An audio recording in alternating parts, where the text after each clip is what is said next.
Hai EduLabers, yuk ikuti program paket persiapan UTBK SBMPTN 2021 di EduLab. Program ini memiliki fasilitas seperti persiapan UTBK secara intensif, belajar setiap hari, drilling soal HOTS tipe SBMPTN, tryout per pekan, pendampingan pemilihan jurusan dan universitas. Segera booking, siswa terbatas. Halo EduLabers, hari ini kita mau membahas tentang pembahasan tryout akbar untuk mata pelajaran biologi. Baik, mari kita mulai ya. Nah, yang pertama, di nomor 1 ada soal berbunyi proses masuknya makanan yang diperoleh dari lingkungan ke dalam saluran pencernaan disebut A. Digesti, B. Ingesti, C. Absorpsi, D. Defekasi, dan E. Eliminasi. Nah, sebelumnya mari kita lihat proses pencernaan makanan dari luar tubuh hingga masuk ke dalam tubuh seperti apa. Baik, jadi ada proses pencernaan makanannya ya.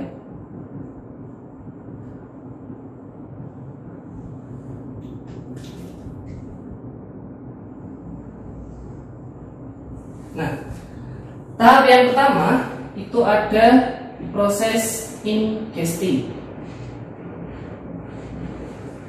Nah, apakah yang dimaksud dengan ingesti di sini? Ingesti adalah proses makanan masuk ke dalam tubuh kita.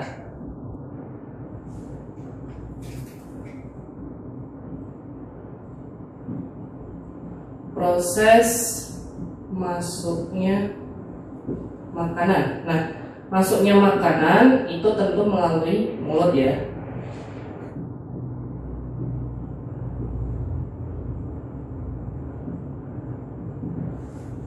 Nah, setelah selesai proses ingesti, yang kedua di tubuh kita akan terjadi pencernaan makanannya, yaitu digesti.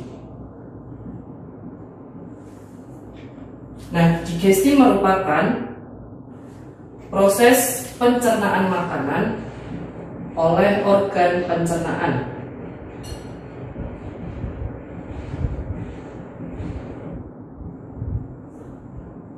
Oleh organ pencernaan. Sorry.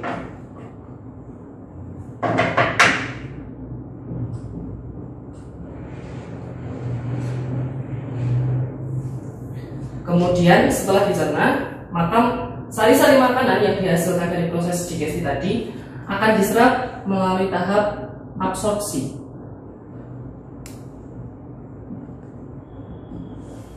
Nah, absorpsi adalah penyerapan sari makanan.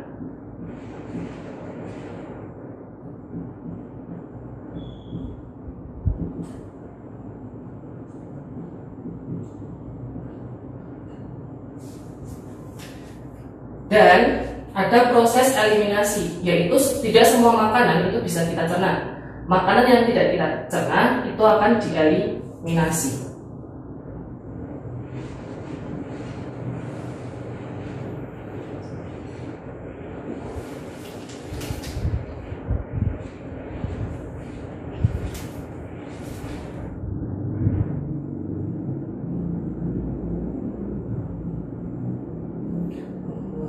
Zat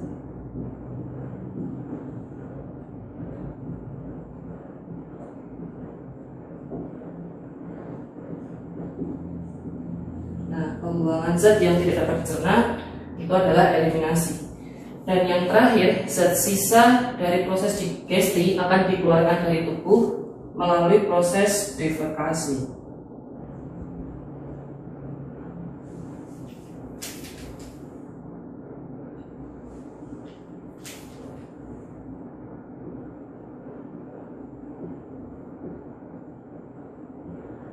Pembuangan sisa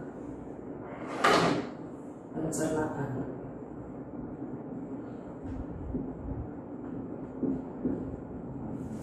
Nah, sehingga nomor 1 tadi, proses masuknya makanan yang diperoleh dari lingkungan ke dalam saluran pencernaan, prosesnya ini kita sebut sebagai ingesti. Jadi nomor 1 jawaban yang tepat adalah B.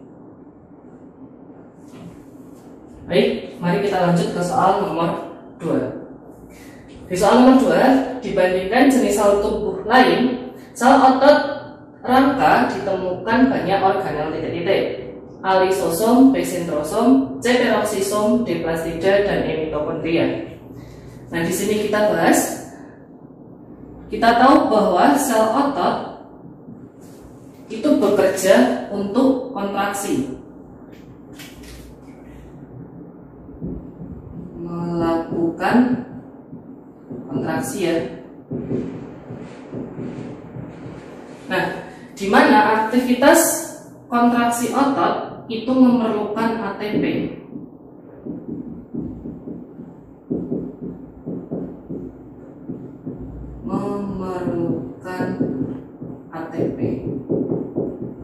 Nah, ATP itu apa? ATP adalah energi.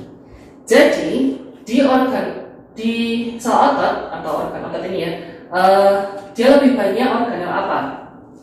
Jadi di otot nanti dia paling banyak ditemui organel mitokondria. Kenapa?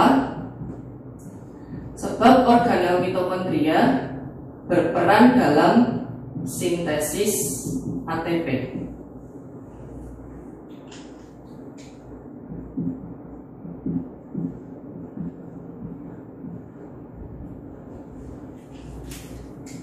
Untuk sintesis ATP.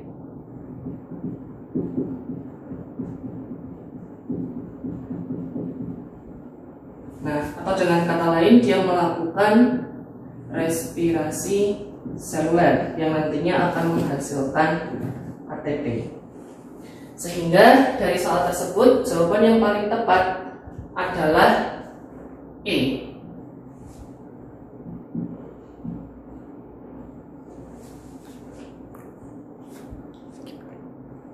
Nah, kita lanjut ke soal ketiga. Soalnya, komponen berikut ini jika terdapat dalam urin, walaupun dalam jumlah sedikit, dapat mengindikasikan terjadi gangguan pada sistem renalis, yaitu yang pertama A itu ada natrium, B sentrosom, ataukah C glukosa, D asam urat, dan yang E urea. Nah, di sini kita perhatikan dulu untuk sistem renalis.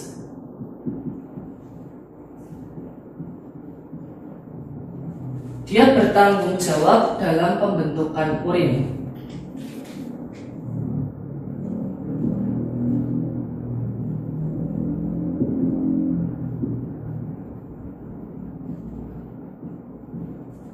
Nah, proses pembentukan urin itu melalui 3 tahap utama.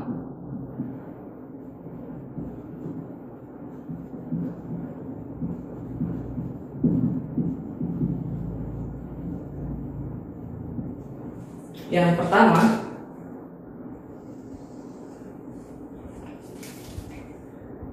ada filtrasi di glomerulus. Kemudian yang kedua, ada reabsorpsi. Dan yang ketiga, ada augmentasi. Dari ketiga proses ini akan terbentuk urin yang sesungguhnya.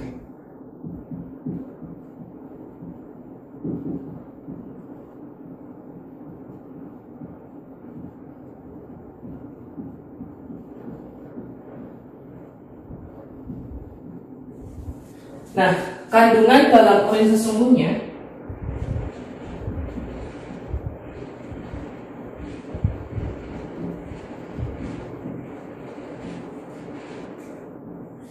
itu ada urea, kemudian ada amonia, kemudian ada sisa-sisa mineral dan vitamin. Nah, jika di urin sesungguhnya terkandung sesungguhnya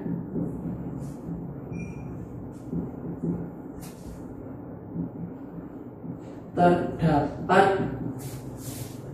protein, glukosa, dan eritrosit, maka terjadi gangguan pada sistem renalisnya. Jadi kita lihat di sini, kalau ada kandungan ini, maka ada gangguan pada sistem renalis.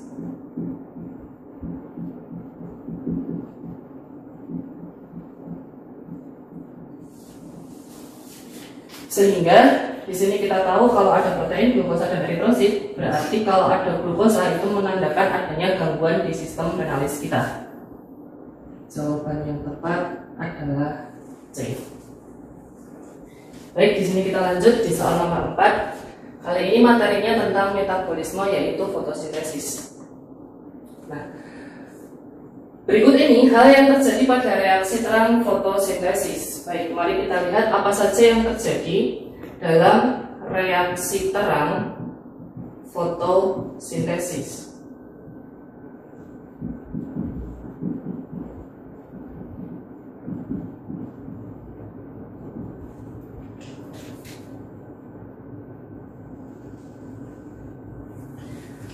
Reaksi terang fotosintesis terjadi di kloroplas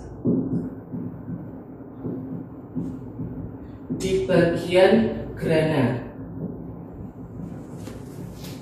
Nah, di proses reaksi terang nanti pada bagian grana, klorofil akan menangkap cahaya merah biru yang akan digunakan dalam reaksi terang. Selanjutnya yang ketiga, dalam reaksi terang fotosintesis terdapat dua jalur, yaitu jalur siklik dan non-siklik.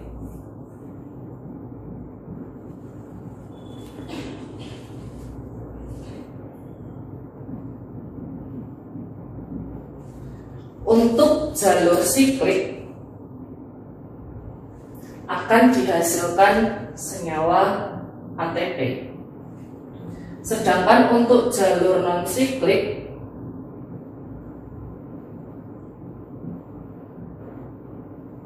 akan dihasilkan oksigen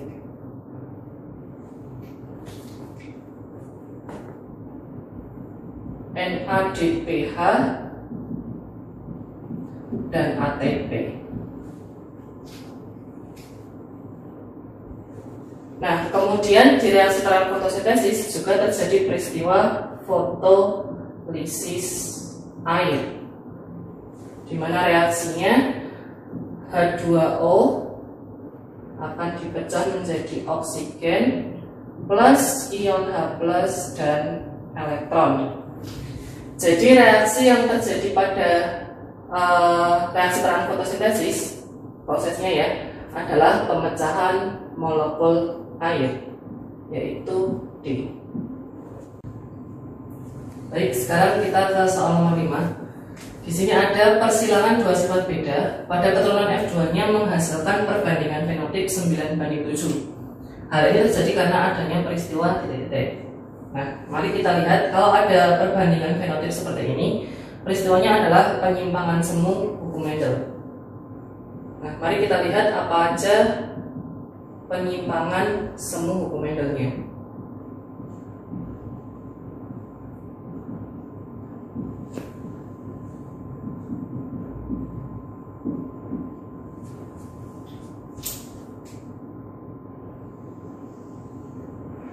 Kita lihat yang pertama, ada penyimpangan semu hukum Mendel berupa epistasis hipostasis.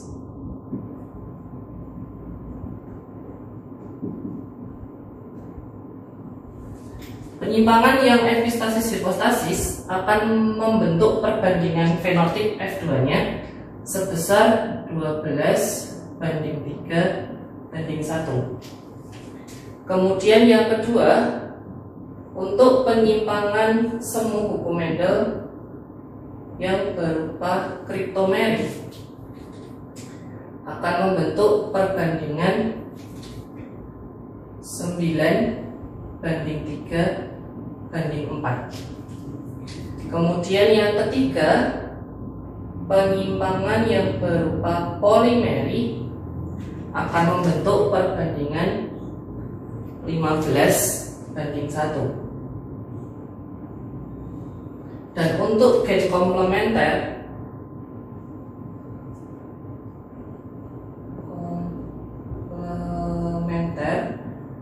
di sini akan membentuk perbandingan 9:7. Satu lagi dari penyimpangan semu hukum Mendel berupa atavisme. Di peristiwa atavisme akan membentuk perbandingan 9:3:1. Jadi untuk perbandingan fenotip F2 yang 9:7 dia adalah gen komplement. Jadi nomor 5 jawaban yang tepat adalah D. Kita lanjutkan untuk pembahasan soal nomor 6. Di sini ada soalnya adalah karena mengalami mutasi, kromosom mengalami perubahan seperti gambar di bawah ini. Kita lihat gambarnya. Jenis mutasi tersebut adalah, jadi pertanyaannya itu berdasarkan gambar ini mutasinya apa? Jadi sekarang kita lihat, pertama kita punya dua buah kromosom yang ABCDEF dan MNO-PQRS. Jadi kita punya dua kromosom yang beda panjang segmennya, ada yang 16, yang 17 ya. Jadi ini adalah kromosom non homolog, sudah pasti ya. Jadi ini kromosom non homolog, kita misalnya ambil kromosom nomor 1 yang ABCDEF, yang nomor 2 adalah MNO-PQRS. Di sini kita lihat terjadi perubahan di mana segmen S yang tadinya ada di kromosom nomor 2 misalnya, sekarang dia pindah ke kromosom nomor 1. Jadi si S-nya itu berpindah ke sini. Jadi itu mutasinya. Nah, tapi sebenarnya sebelum, tidak perlu kita lihat ke sana, karena kita punya dua kromosom non homolog, otomatis ini adalah jenis mutasi yang terjadi translokasi. Kenapa, Kak? Karena mutasi yang terjadi pada kromosom non homolog itu dua macam adanya. Ada translokasi yang resiprok, ada mutasi kromosom yang translokasi non resiprok. Maksudnya apa? Ada mutasi yang terjadinya itu dua arah. Jadi dari segmen 1 diberikan kepada yang kedua, maupun dari yang kedua ngasih ke yang satu. Itu adalah resiprok. Sedangkan yang kalau hanya memberikan dari satu segmen, dari satu kromosom ke kromosom yang lain, satu ke dua atau dua ke satu, itu adalah translokasi yang non resiprok. Gitu. Jadi ini jawabannya sudah pasti yang translokasi. Gitu. Kalau yang adisi itu adalah penambahan segmen kromosom di satu kromosom yang sama, di satu kromosom. Jelas sudah salah. Delesi itu menghilangnya atau hilangnya satu segmen kromosom pada satu buah kromosom. Jadi bukan juga. Inversi itu adalah perpindahan segmen di dalam satu kromosom. Jadi pertukaran segmen. Kita punya dua kromosom, berarti bukan.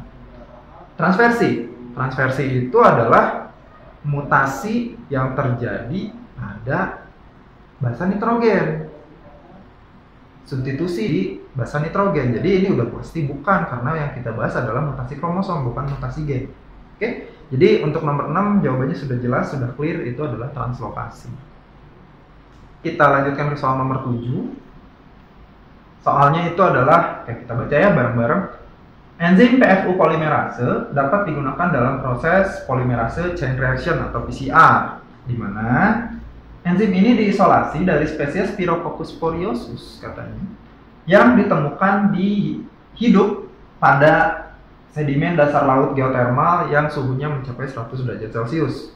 Spesies ini tergolong ke dalam kelompok mana? Antara Protista, Cyanobacteria, Archaebacteria, Eubacteria, atau Eukariota. pertanyaannya tuh itu. Nah, sekarang gimana Kak kita bisa jawab soal ini? Soal ini bertanya tentang kelompok si spesies ini nih, Pirococcus furiosus. Pirococcus, oke, kita mungkin ini bakteri ya. Tapi bakteri yang mana kita lihat? Apakah bakteri itu hidup di suhu yang mencapai 100 derajat Celcius? Nah, ini nih clue yang ada pada soal ini. Jadi makhluk hidup yang hidup di 100 derajat Celcius itu kelompok yang mana ya? Apakah protista bisa hidup di 100 derajat Celcius? Rasanya tidak. Oke, protista itu hidup di air, kebanyakan gitu ya. Jadi mungkin nggak mungkin ya. Kalau kalian ingat-ingat lagi, kelas 10 kita bahas tentang ada satu kelompok bakteri yang mereka bisa hidup di suhu ekstrim. Oke, kelompok apa itu? Kelompok Archaebacteria. Ya, jadi clue-nya adalah ini, tempat tinggalnya yang hidup di suhu mencapai 100 derajat Celcius. Jadi kita bisa langsung, oh ini ekstrim nih, nggak mungkin makhluk hidup bisa hidup di suhu 100 derajat Celcius kecuali ada satu kelompok bakteri yang dia khusus memang hidup di tempat-tempat ekstrim. Ada yang suhunya panas, ada daerah bermetan, ada yang hidup di kadar garam tinggi. Nah, itu adalah kelompok dari Archaebacteria. Kebetulan untuk yang suhu ini berarti Archaebacteria yang hidup di suhu tinggi, bakteri Thermophilus ya. Jadi bakteri yang hidup di suhu yang di atas rata-rata gitu. Oke, jadi jawabannya apa Kak? Ya udah jelas, jawabannya adalah Archaebacteria. Karena kalau yang lain itu hidupnya masih di suhu normal aja. Oke, jadi Archaebacteria adalah makhluk hidup yang hidup di suhu ekstrim. Jadi kalau kita ingat lagi, Archaebacteria itu ada 3 kalau nggak salah. Nanti ada yang hidup di suhu tinggi, kemudian ada juga nanti yang hidup di suasana kadar metan tinggi,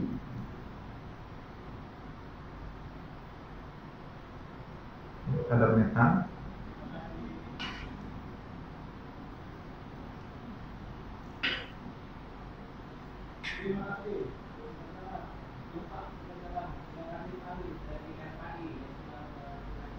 Terus kadar berikutnya ada yang hidup di suhu di kadar garam tinggi.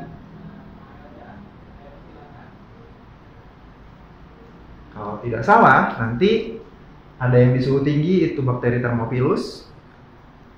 Metana itu Methanobacterium, kelompok yang hidup di rawa-rawa, khusus herbivore ya, khusus sapi. Kemudian ada yang hidup di kadar garam tinggi, bakteri Halophil kalau kita tidak salah ya. Jadi itu adalah kelompok Archaebacteria. Oke, jadi ini jawabannya sudah dapat gitu. Jadi gampang. Kita lanjutkan ke soal nomor 8. Perhatikan tabel hewan endemik di bawah ini.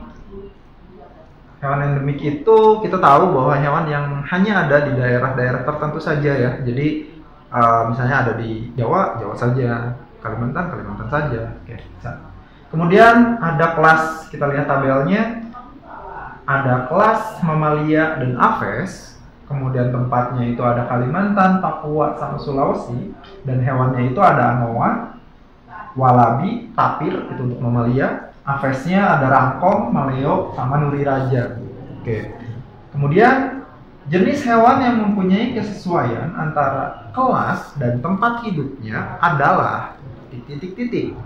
Dengan opsi jawabannya itu ada. Nah, sekarang berarti apa yang harus kita lakukan dengan tabel ini? Kita cek satu persatu. Soalnya kan hewannya ada 1 sampai 6 nih. Kira-kira mana sih yang sudah betul? Mana yang sudah betul penempatan di Kalimantan? Apakah hewan ini benar-benar asli Kalimantan? Kemudian di Papua, apakah betul hewan ini ada di Papua? Oke, kita langsung aja saya. Oke, kita lihat Kalimantan. Anoa mamalianya. Anoa itu bukan orang Kalimantan ya, bukan asli Kalimantan gitu. Jadi anoa itu adalah hewan endemik yang ada di Sulawesi. Oke, jadi ini udah pasti salah. Nomor 1 salah. Oke, kemudian Papua, walabinya. Walabi itu apakah betul asli endemik Papua? Ya, walabi itu adalah kanguru pohon ya. Jadi kanguru itu ada di hewan australis yang kita miliki ada di Papua. Oke, kemudian tapir. Apakah betul tapir asli Sulawesi? Sulawesi itu anoa. Kalau tapir itu punyanya Sumatera. Oke, jadi ini salah ya. Ini Sumatera. Enggak masuk ke sini. Oke, kemudian kita lihat lagi ke burung sekarang. Apakah betul rangkong asli Kalimantan? Oke, kita lihat rangkong itu memang endemiknya Kalimantan ya, banyaknya di Kalimantan. Kemudian Papua. Papua itu maleo katanya untuk avesnya. Apakah itu betul? Maleo itu adalah burung yang khas, yang endemik dari Sulawesi. Jadi bukan ya. Oke. Kemudian nuri raja. Nuri raja ini adalah burung yang khas ada di Kepulauan Maluku. Jadi ini juga salah karena dia harusnya ada di Maluku. Oke, jadi kayak gitu. Nah, sekarang kita sudah bisa identifikasi semua berdasarkan tempatnya betul atau salah. Sekarang tinggal kita cocokkan ke jawabannya. Kita lihat nomor 1 dan nomor 5. Apakah betul? 1 salah. Oke, otomatis salah ya. Nomor 1, nomor 5-nya juga salah. Kemudian 1 dan 6 salah juga. Kemudian 2 dan 4 2, walabi, rangkong. Oke. Ini sudah betul, tadi sudah kita tandai, berarti jawabannya adalah C. Oke, coba kita lihat kemungkinan jawaban lain. 3 dan 4, 3-nya salah, 4-nya betul. Oke, berarti salah juga ya. Nomor ini juga ada nomor 3-nya, otomatis sudah salah. Jadi jawabannya kita sudah bisa pastikan di sini yang betul, yang paling sesuai adalah yang 2 dan 4. C. Gitu. Ya, kita lanjutkan untuk soal nomor 9. Perhatikan struktur bunga berikut ini. Jadi ada gambar bunga nih. Kemudian bagian yang dimiliki oleh bunga tidak sempurna adalah titik-titik dengan nomor berikut. Oke, jadi untuk jawab soal ini kita harus melihat dulu apa sih bunga tidak sempurna gitu ya. Jadi kalau kita ingat-ingat lagi, ini kelas 11. Oke. Jadi bunga tidak sempurna itu kalau kita ingat kembali, kita bisa tulis ya di sini.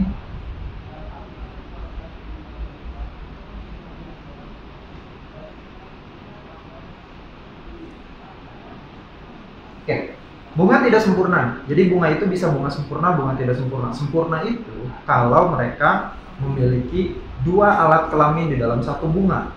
Maksudnya Kak, dia punya putik satu sebagai alat kelamin betina dan dia punya benang sari sebagai alat kelamin jantan. Kalau di dalam satu bunga ada dua-duanya, itu kita sebut sebagai bunga sempurna. Oke ya. Kemudian bunga tidak sempurna berarti ada yang hilang salah satunya gitu. Jadi bunganya hanya punya putik saja, atau di dalam satu bunga hanya ada benang sarinya saja. Itu kita sebut sebagai bunga tidak sempurna. Gitu. Jadi bunga tidak sempurna itu dia kita bisa bilang hanya punya salah satu dari putik atau benang sari. Atau sederhananya kita bisa bilang dia itu hanya punya salah satu alat kelamin. Oke. Jadi itu kalau bunga sempurna ya dia punya dua-duanya. Terus bagian lain gimana Kak? Bagian lain dia punya semuanya. Jadi dia punya putik, tapi mahkota kelopak itu lengkap. Gitu. Jadi mungkin dia yang hilang itu hanya ya putiknya atau benang sarinya. Gitu. Jadi yang kita lihat hanya itu sebetulnya untuk bunga sempurna dan tidak sempurna. Beda lagi dengan bunga lengkap. Nah, itu beda cerita ya. Oke, nah sekarang kita lihat bagian mana dong kalau begini. Nah, kita kasih keterangan nih di bagian-bagiannya. Untuk pertama, misalnya bagian dari benang sari ya. Benang sari itu kita bisa lihat untuk alat kelamin jantannya, atau di sini kita bisa bilang benang sari. Itu ada bagian apa saja. Nah, jadi benang sari itu nanti terdiri dari ada B, ya, anternya, kemudian dia ada tangkainya, itu H, ya. Jadi ada B sama H. Kemudian putik, bagian putik itu yang mana saja? Putik itu dari A, kepalanya atau stigmanya, kemudian ada ovariumnya yang E, dan bakal bijinya yang G. Itu satu kesatuan, itu organ kelamin betinanya. Oke, jadi betinanya atau putiknya,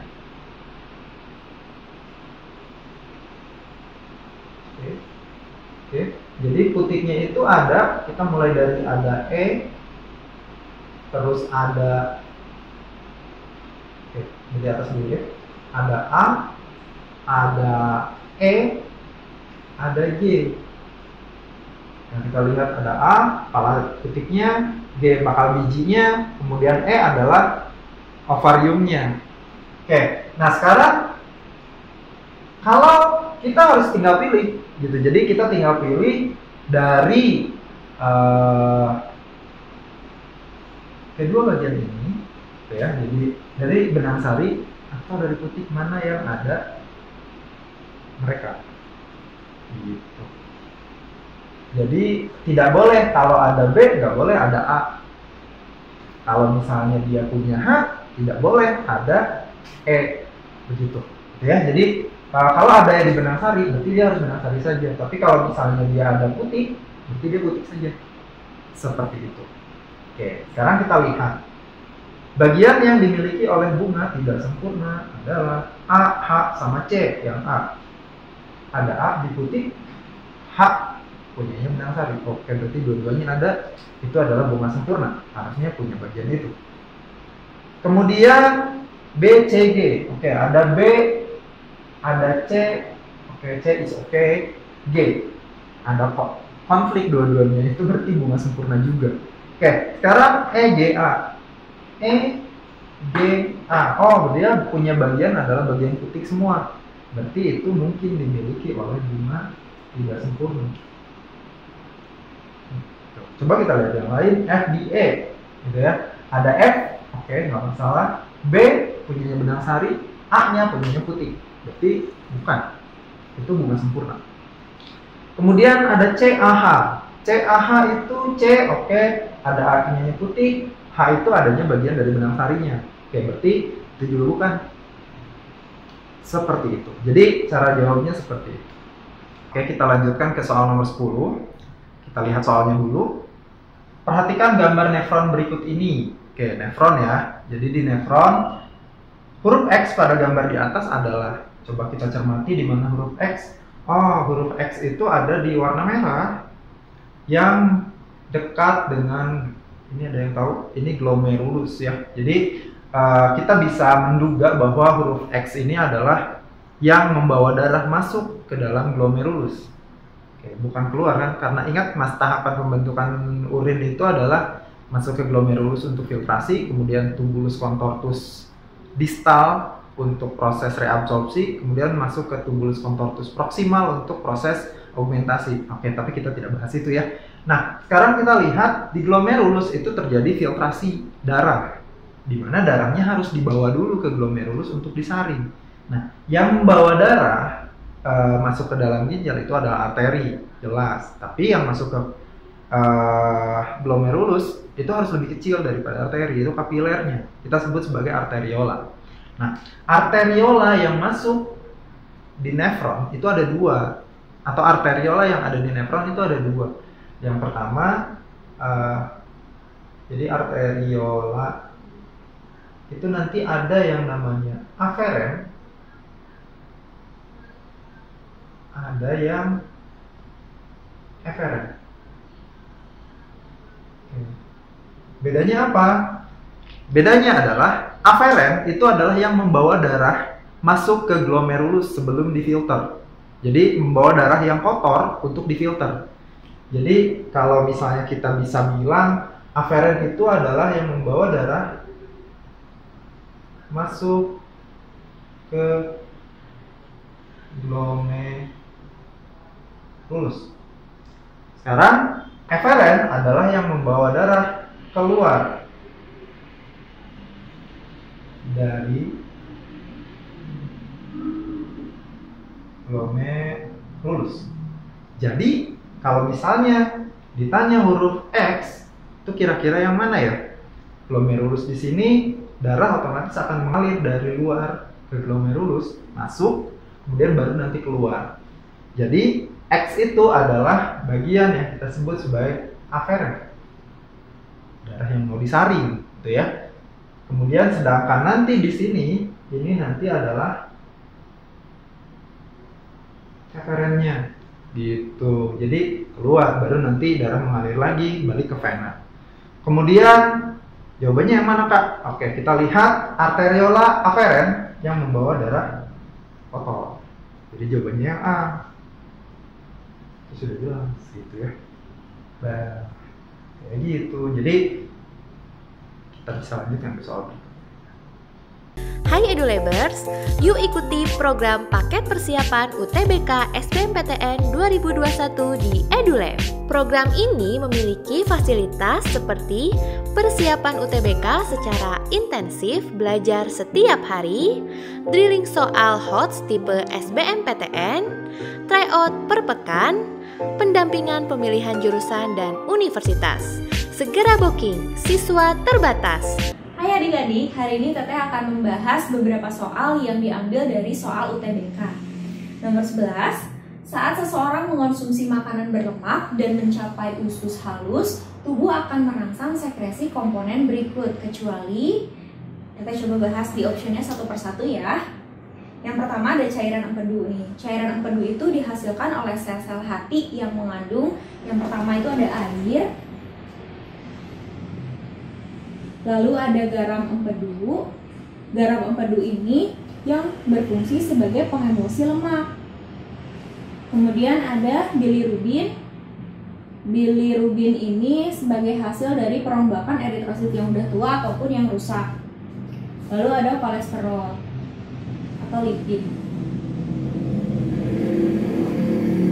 Selanjutnya ada steapsin. Steapsin ini adalah sama fungsinya dengan lipase ya, untuk menghidrolisis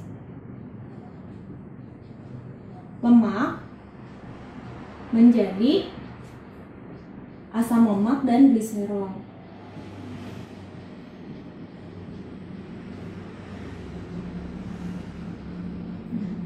Berikutnya ada hormon kolesistokinin. Hormon kolesistokinin ini adalah hormon yang diproduksi di dinding usus halus yang fungsinya untuk merangsang atau menstimulasi sekresi dari cairan empedu tadi.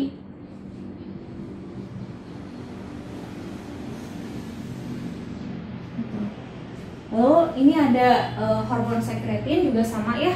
Ini juga diproduksi di dinding usus halus yang fungsinya untuk menstimulasi sekresi dari getah pankreas. Getah pankreas itu salah satunya ada natrium bikarbonat atau NaHCO3 yang berfungsi sebagai penetralisir pH. Kim itu adalah bubur ya, atau hasil pencernaan dari lambung, itu kan asam nih sifatnya. Penetralisir pH kim untuk atau agar enzim di pankreas atau enzim pankreas itu bisa bekerja dengan optimal.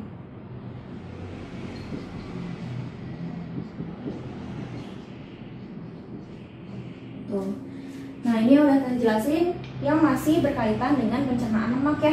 Berarti di sini kan kecuali jawabannya itu gastrin. Kenapa gastrin? Sebab gastrin itu salah satu hormon untuk menstimulasi sekresi dari HCl dan pepsin, dan itu tuh terdapat di lambung. Kalau pepsin itu kan untuk pencernaan protein ya. Jadi jawabannya B.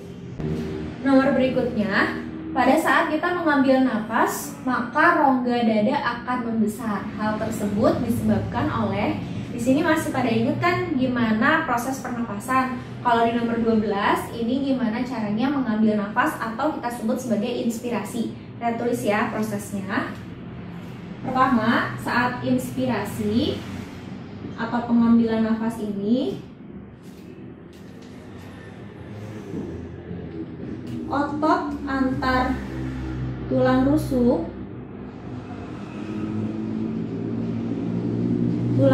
yang ini ya, bagian eksternal ini akan berkontraksi.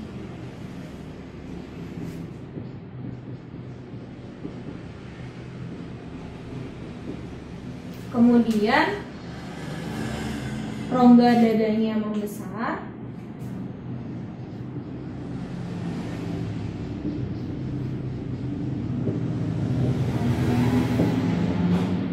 Sehingga volume dari paru-paru juga bertambah.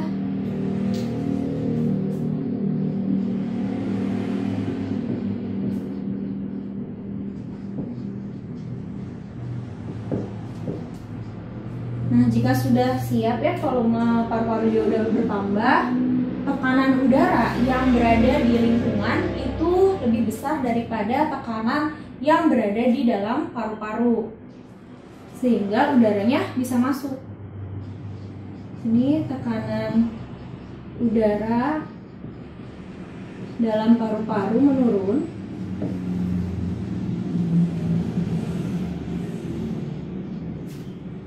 Sehingga udara masuk.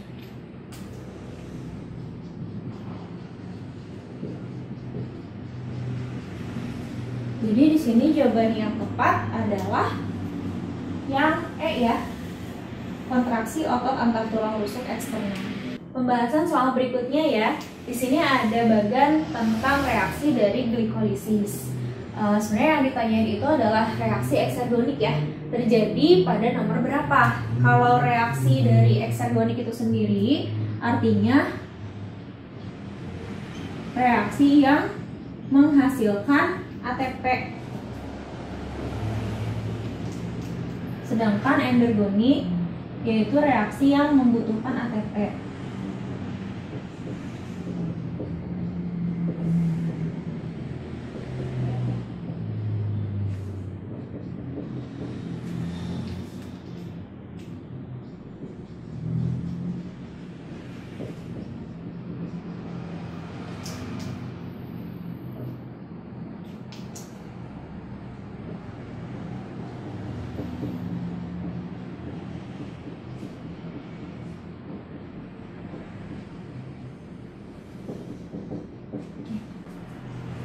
Di sini kita coba jelasin dulu ya gimana proses glikolisis yang terjadi di dalam sel, yaitu tepatnya di sitoplasma. Glukosa yang masuk ini kan memiliki 6 atom C ya, kita simpulkan sebagai bulat-bulat biru ini yang ada 6, mendapatkan sumbangan energi berupa ATP dari lingkungannya, sehingga ATP yang tadi masuk itu diubah menjadi ADP karena melepaskan satu fosfatnya dan berikatan dengan glukosa. Berikatannya itu di atom C yang ke-6, sehingga namanya glukosa 6-fosfat. Kemudian diubah menjadi isomernya yaitu fruktosa 6-fosfat, dan dapat lagi energi ATP yang diubah jadi ADP lalu berikatan dengan fruktosa yang atom C yang ke-1, sehingga namanya fruktosa 1,6-bifosfat. Reaksi yang nomor 1 dan 3 ini mendapatkan energi ya, berarti termasuknya atau dinamakannya reaksi dari endergonik, yaitu butuh energi atau ATP. Karena ini merupakan reaksi katabolisme atau pemecahan ya, fruktosa 1,6-bifosfat ini dipecah menjadi masing-masing memiliki 3 atom C dan 1 fosfat, dinamakan fosfogliseraldehid. Dari fosfogliseraldehid inilah dihasilkan 1 fosfat lagi nih. Juga ada hidrolisis ya, dilepaskan si H plusnya untuk berikatan dengan NAD plus menjadi NADH, sehingga di sini namanya menjadi 1,3-bifosfogliserat karena fosfat yang dihasilkannya tadi itu berikatan dengan atom C yang ke-1. Reaksi yang sebelahnya juga sama ya. Kemudian diubah lagi menjadi 3 fosfoglisera karena di sini ada ADP yang bertugas untuk mengambil kembali fosfatnya, karena tadi ada 2 ya, menjadi ATP gitu. Jadi si fosfatnya tinggal 1. Kemudian diubah lagi menjadi 2 fosfoglisera, di mana posisi dari fosfatnya diubah menjadi berikatan dengan C yang kedua. Lalu di sini ada pelepasan molekul air menjadi fosfoenol pirufat, dan terakhir ada ADP lagi yang bertugas untuk mengambil fosfatnya menjadi ATP, sehingga di sini disebutnya asam pirufat ya. Reaksi yang sebelahnya juga sama. Oke, di sini karena sudah dihasilkan ATP, yaitu di nomor 6 dan 9, itu merupakan reaksi dari eksergonik, yaitu menghasilkan ATP, sehingga di sini jawabannya yang E. Sekarang kita masuk ke soal berikutnya ya. Seorang wanita normal bersuami pria buta warna, kemudian anak perempuannya menikah dengan laki-laki normal, maka kemungkinan cucu yang lahir adalah, ini merupakan ini ya, tipe soal yang pewarisan sifat atau hereditas. Dan sifat yang diturunkan yang dibahas di sini adalah buta warna. Kalau buta warna itu kelainan yang terpaut kromosom X, dan yaitu sifatnya itu resesif ya. Kalau dari sini kita harus bisa membaca atau menerjemahkan si soalnya ini ke dalam sifat genotipnya.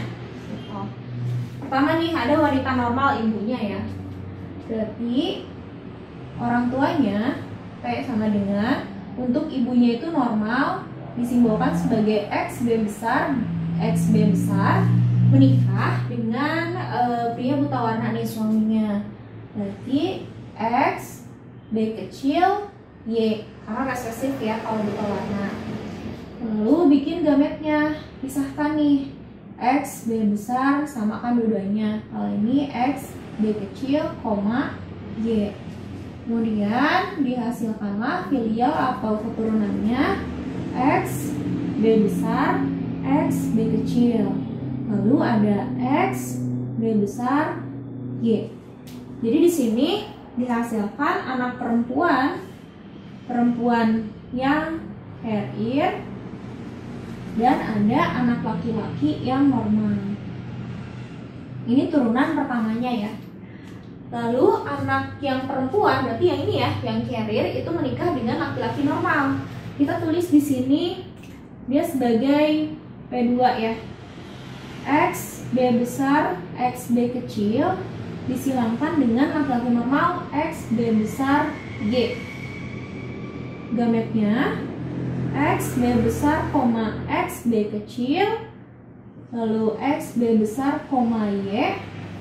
Didapatkan keturunannya ini X B besar, X B besar, lalu X B besar Y, X B besar, X B kecil, dan X B kecil Y.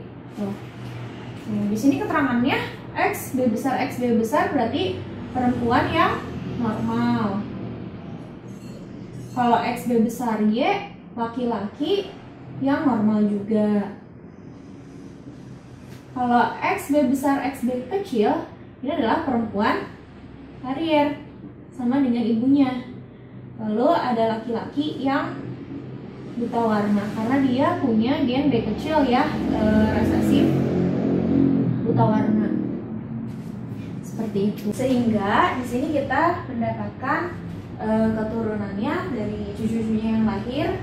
Ini ada 25% yang buta warna, lalu ada 50% yang normal, dan sisanya 25% carrier. Sehingga di option ini ada jawabannya yang B. Kita bahas soal berikutnya ya. Nomor 15 ini pernyataan manakah yang benar dalam kaitannya dengan pengikatan oksigen dan karbon dioksida pada sistem pernapasan manusia. Kita analisis dari opsinya ya. Yang pertama, hemoglobin hanya dapat mengikat oksigen sedangkan karbon dioksida larut dalam plasma. Ini pernyataannya salah, sebab selain dapat mengikat oksigen, hemoglobin juga dapat mengikat karbon dioksida dan karbon monoksida. Gitu. Opsi berikutnya, pertukaran oksigen dan karbon dioksida dalam kapiler terjadi secara osmosis di alveolus dan sel jaringan tubuh. Ini juga salah ya, harusnya pertukaran oksigen dan karbon dioksida itu bukan secara osmosis, tapi secara difusi, karena perpindahan zat ya dari tinggi ke rendah. Opsi C, pada alveolus molekul gas oksigen dan karbon dioksida bergerak melalui membran respirasi dari tekanan parsial rendah ke tinggi. Ini salah juga ya, harusnya pergerakan dari molekul gas oksigen dan karbon dioksida ini harusnya dari tinggi ke rendah, mengikuti difusi ya, tadi konsep dari difusinya. Harusnya dari tinggi ke rendah. Opsi yang D, jika tekanan karbon dioksida di alveolus itu 40 mm Hg dan tekanan karbon dioksida di dalam kapiler 46 mm Hg, maka karbon dioksida akan berdifusi dari alveolus ke kapiler. Sama seperti opsi yang sebelumnya ya, ini harusnya perpindahannya itu dari tinggi ke rendah. Jadi harusnya dari tekanan yang lebih tinggi ke rendah. Kalau ini kebalikannya, alveolusnya 40 mm Hg, sedangkan kapilernya 46. Yang terjadi itu justru difusinya dari kapiler ke alveolus kan harusnya gitu. Jadi ini juga salah ya, kebalik. Berarti yang betul itu yang opsi yang E ya. Kecepatan difusi oksigen, perpindahan oksigen dari alveolus ke kapiler itu dipengaruhi oleh afinitas hemoglobin atau daya hemoglobin untuk mengikat oksigen, dan juga bisa dipengaruhi sama pH darah. pH darah juga ini berpengaruh terhadap pH ikatan antara oksigen sama hemoglobinnya seperti itu. Jadi jawabannya yang Hai, hari ini aku bakal bahas tentang pembahasan TO Akbar dari nomor 16 sampai nomor 20 mata pelajaran biologi. Nah, kita mulai dari nomor 16, soalnya gini. Tabel berikut menunjukkan komposisi cairan yang diperoleh dari berbagai bagian ginjal. Ada bagian X, Y, dan Z. Ini tabelnya. Kemudian ini ada komponennya, kemudian ini ada tanda plus, berarti komponen tersebut ada di bagian tersebut, sedangkan tanda minus berarti komponen tersebut tidak ada di bagian tersebut. Pertanyaannya gini, pernyataan berikut yang benar berdasarkan tabel di atas adalah, nah sebelum kita jawab soalnya, kita bahas dulu nih ke proses pembentukan urin. Masih ingat proses pembentukan urin itu ada 3. Ada filtrasi, penyaringan, reabsorpsi, penyerapan kembali, dan augmentasi atau pemekatan. Kita mulai dari filtrasi. Filtrasi, masih ingat nggak letaknya di mana? Dia letaknya di glomerulus. Atau bisa disebut juga di kapsul Bowman, itu juga boleh. Terus, siapa sih yang disaring? Yang disaring itu nanti ada eritrosit atau sel darah merah, dan protein albumin. Nanti mereka berdua ini bakal disaring. Terus setelah disaring, dimasukin ke dalam tubuh, hasilnya apa? Hasilnya itu berupa urin primer. Urin primer kandungannya ada apa aja? Kandungannya nanti ada glukosa, ada garam mineral, sama ada asam amino. Kemudian urin primer ini bakal masuk ke proses reabsorpsi. Di proses reabsorpsi letaknya ada di mana? Letaknya itu ada di tubulus contortus proximal, atau aku singkat TKP ya. Nah, yang diserap kembali itu apa? Yang diserap kembali itu zat-zat yang masih dibutuhin sama tubuh. Contohnya ada apa aja? Ada glukosa, ada garam, dan ada asam amino. Ini bakal diserap kembali. Terus hasil reabsorpsi itu apa? Hasil reabsorpsi dia berupa urin sekunder. Kemudian urin sekunder ini akan masuk ke proses augmentasi. Di mana proses augmentasi dia letaknya di tubulus contortus distal atau aku singkat TKD. Nah, dia dipekatin, berarti ditambahin zat-zat yang sudah tidak digunain lagi sama tubuh. Jadi harus dikeluarin tuh. Contohnya apa? Contohnya nanti ada urea, ada kreatinin, terus ada amoniak, ada ion H+, ion Na. Ini bakal ditambahin. Terus hasilnya berupa apa? Hasilnya berupa urin sebenarnya. Nanti urin sebenarnya ini akan dikeluarkan melalui kandung kemih, terus ke ureter dan uretra. Nah, sekarang kalau kalian lihat soalnya, ini ada tabel X, Y, dan Z. Kita klasifikasiin dulu, kira-kira bagian X ini kandungannya itu ada NaCl dan urea kan ya? Berarti X itu letaknya di mana? Dia letaknya ada di urin sebenarnya.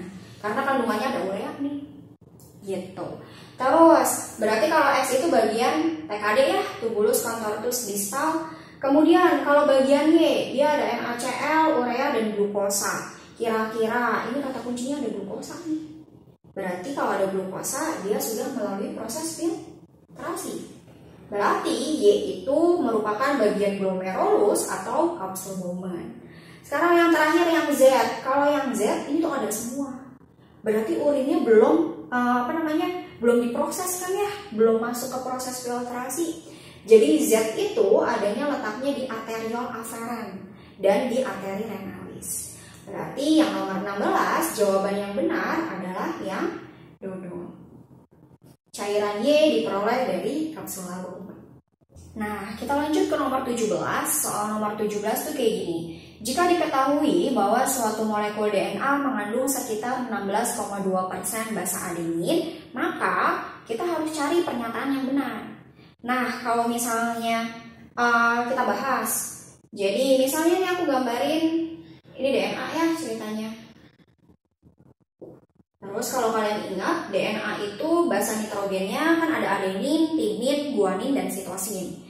Terus kalau misalnya aku tanya adenin, masih ingat pasangannya sama siapa? Adenin itu pasangannya sama timin. Nanti kalau guanin itu pasangannya sama sitosin. Nah, yang diketahui di sini adeninnya itu 16,2%. Kita tulis di sini adeninnya itu 16,2. Karena adenin itu punya jumlah yang sama kayak timin, ketika adenin itu 16,2 jumlahnya, berarti timinnya ini sama 16,2. Nah, sekarang kita cari tahu guanin sama sitosinnya itu berapa. Nah, yang harus kita ingat, DNA itu ini nanti totalnya harus ada 100%. Berarti langkah yang pertama, kalian kurangin 100% dikurangin dari perjumlahan antara adenin dan timin. Berarti nanti ini 100% dikurangi sama 32,4%. Ini hasilnya nanti ada 67,6%. Berarti yang 67,6% ini untuk guanin dan sitosin. Kalau kita mau cari salah satunya aja, berarti 67,6 ini harus dibagi 2. Nanti hasilnya ada 33,8%. Berarti nanti guanin ini hasilnya ada 33,8. Sedangkan sitosin itu juga sama, 33,8. Nanti kalau ini ditotalin, itu hasilnya ada 100. Nah, kita balik ke soal, berarti pernyataan yang benar tuh yang mana? Nah, sekarang yang opsi A, persentase sitosin sekitar 33,8%. Sitosin 33,8 kan ya? Berarti betul. Nah, dan guanin itu sekitar 33,7%. Di sini guaninnya 33,8%. Kalau misalnya kita bulatkan, ini sama aja 34 kan ya? Ini kalau kita bulatin juga sama 34. Jadi yang nomor 17 itu jawabannya yang A. Kita lanjut ke nomor 18. Di nomor 18 soalnya seperti ini. Berikut adalah rantai makanan pada ekosistem perairan. Rantai makanannya seperti ini. Air, kemudian nanti dimakan oleh zooplankton dimakan oleh ikan kecil, kemudian ikan kecil dimakan ikan besar akan dimakan bersama elang. Kemudian soalnya kayak gini. Saat ini aktivitas manusia terkait penggunaan bahan-bahan kimia itu semakin meningkat, seperti penggunaan pestisida pada lahan pertanian. Bahan kimia tersebut pada akhirnya masuk ke dalam badan perairan dan akan mempengaruhi organisme di dalamnya. Pernyataan berikut ini yang mengenai pergerakan bahan pencemar berdasarkan gambar adalah benar katanya. Kecuali, nah di sini ada kata kecuali. Berarti kita harus cari yang salah. Sekarang kita langsung lihat opsinya. Yang opsi A, semakin tinggi tingkatan trofik, akumulasi bahan pencemar itu akan semakin tinggi. Sekarang gini, semisal ini badan airnya itu kan tadi tercemar sama bahan-bahan kimia ya, terus dimakan sama zooplankton, otomatis kan zooplanktonnya itu akan terakumulasi nih sama bahan-bahan pencemar. Kemudian ikan kecilnya itu makan si zooplankton, akhirnya nanti ikan kecil itu juga ada bahan pencemar di dalam tubuhnya karena dia habis makan zooplankton tadi.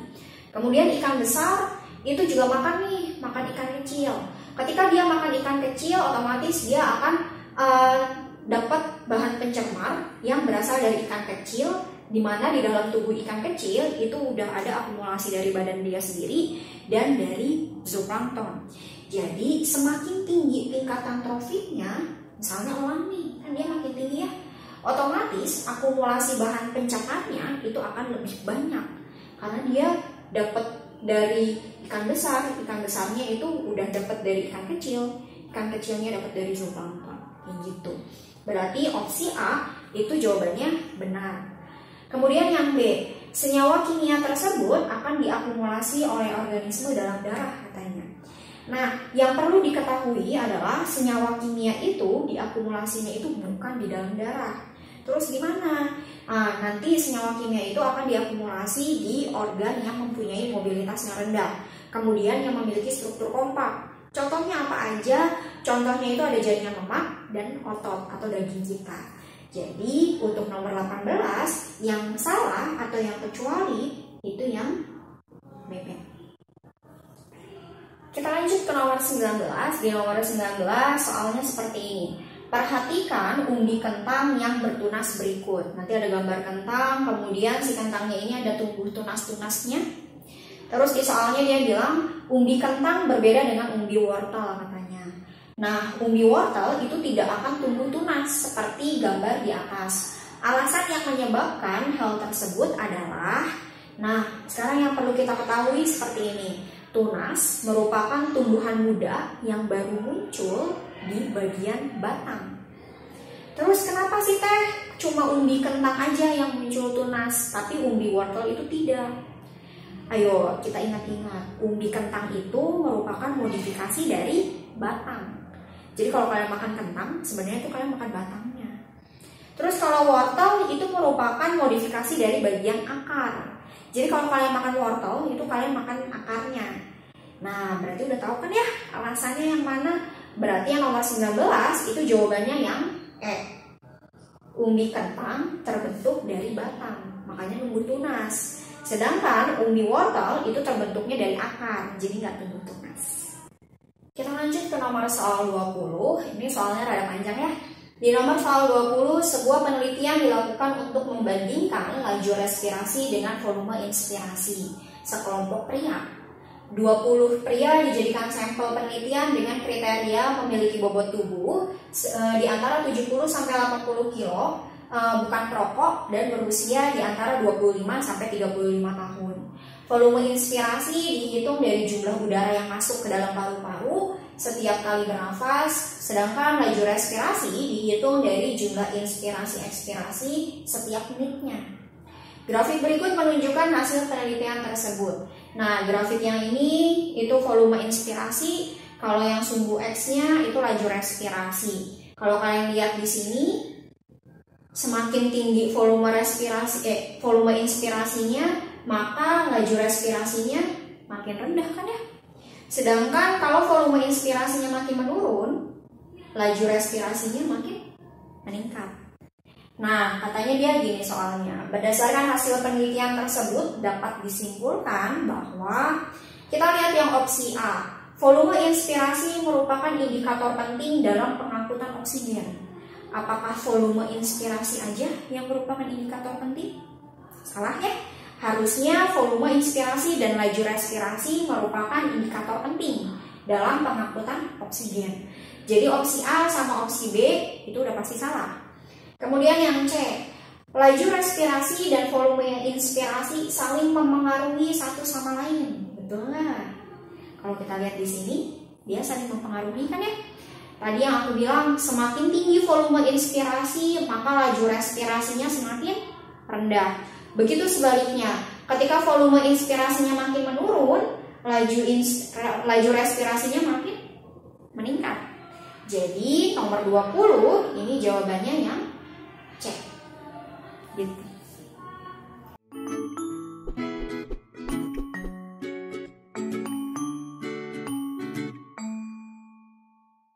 Hai EduLabers, yuk ikuti program paket persiapan UTBK SBMPTN 2021 di EduLab.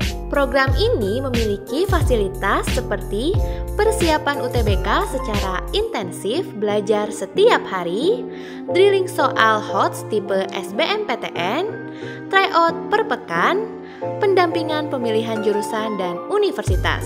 Segera booking, siswa terbatas.